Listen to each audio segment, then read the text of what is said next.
Arkadaşlar merhabalar, kanalıma hoş geldiniz. Bugün Scenic 3 aracının arka fren balatalarını değiştirmeye çalışacağım.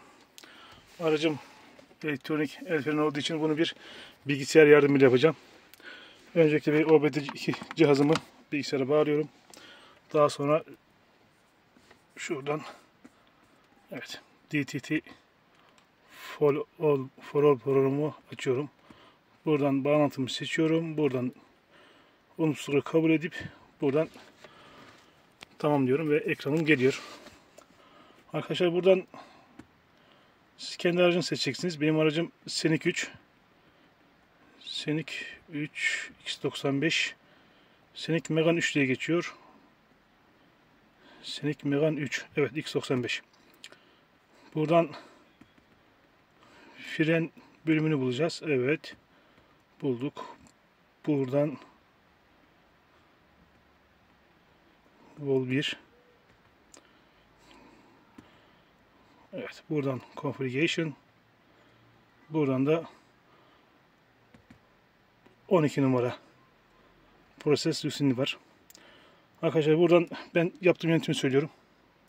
Şuraya özür dilerim. Öncelikle tabii ki ne yapıyoruz?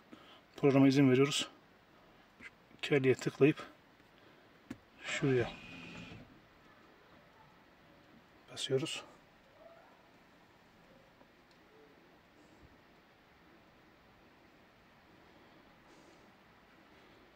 Şuradan arkadaşlar sadece fren pedali diyor. Buradan tamam diyoruz. Sesi duyuyorsunuzdur arkadaşlar.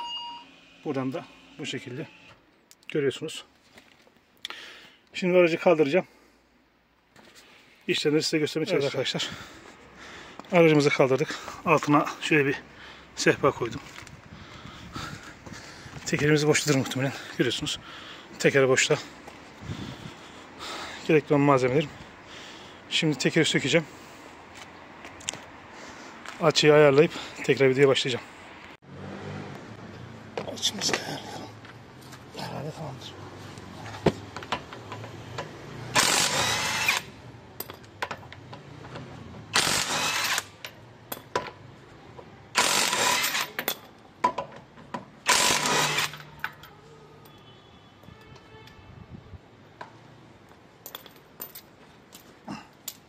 Bu makinenin geçen tanıtımını yaptım.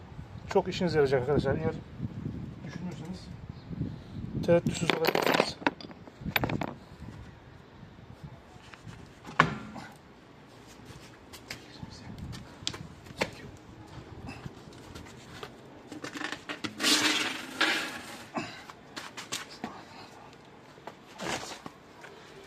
Şimdi bize lazım olan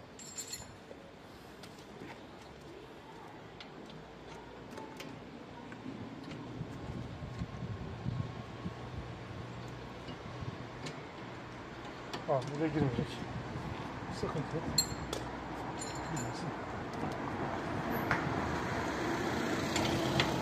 Şöyle bir 13, bir de 15 anahtar.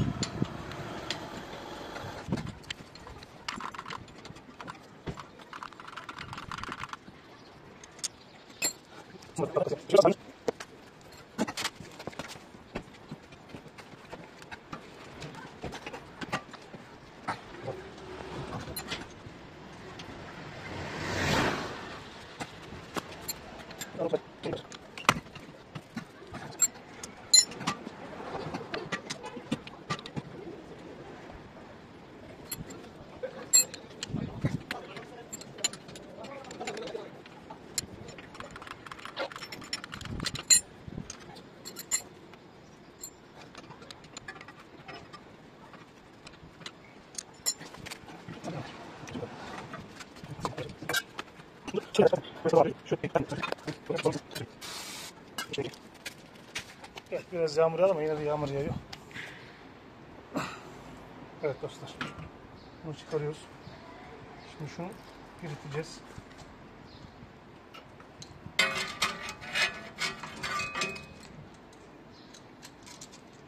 Ben biraz arabaya bakım yaptım, onun için eldivenleri çıkardım.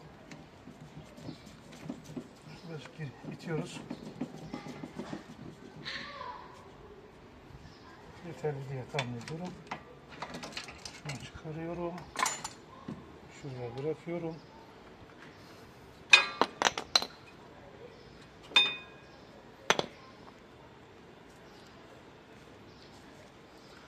Evet dostlar, bunları takarken bunları çıkarırken arkadaşlar, bunlar böyle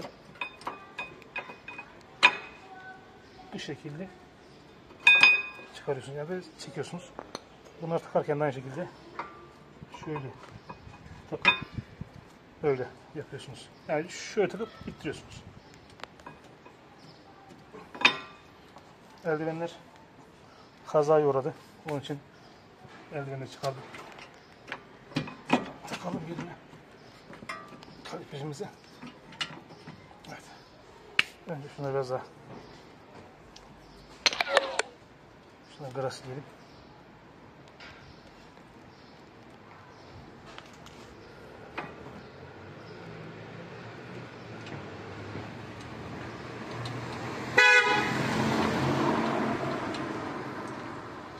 Sana da hazır.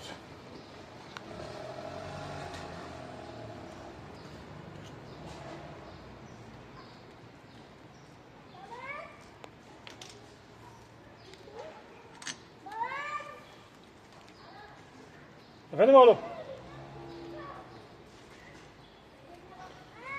Evet, bunları sıkacağım. Tekerimi takacağım. İşim bitiyor arkadaşlar. Evet dostlar, son olarak şunu da söyleyeyim. İşimiz bittikten sonra tekrar bu sayfaya girip buradan şu seçeneği işaretliyoruz.